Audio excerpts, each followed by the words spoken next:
Yo, good morning mga kapugsit no. Mugit na itong tirada mga kapugsit. Shout out day ko kang Ma'am Alma nga gwapo kayo ang karne no. Prisko kayo nya tagaan din taniya nagkon mga kapugsit no. Karne nga walay bukog ba puros gid na unod basta kami magkuha gani karne sa iya mga kapugsit.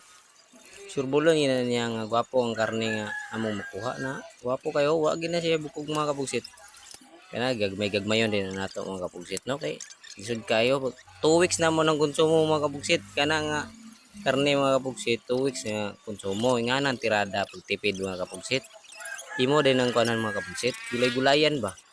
kailangan nga gulay munggos kalabasa ug uban pa mga kapugsit kay para makasave ba dili man pud maayo mga kapugsit kung kuan mga kapugsit kanang lunlon karne ra pud dapat balance pud na siya mga kapugsit ana atong tirada sa pagtipid mga kapugsit para ma-budget nato ng atong nga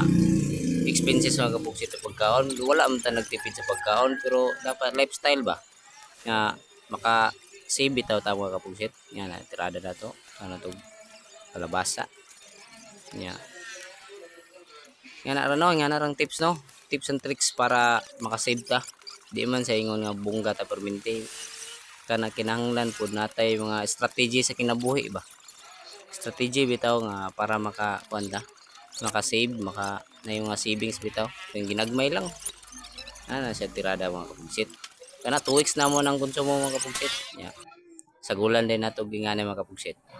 so sinigang na din sa mga kapugsit no repolyo nya kamatis finished product na higop-higop na tani mga kapugsit kwarta na sabaw-sabaw para matagbaw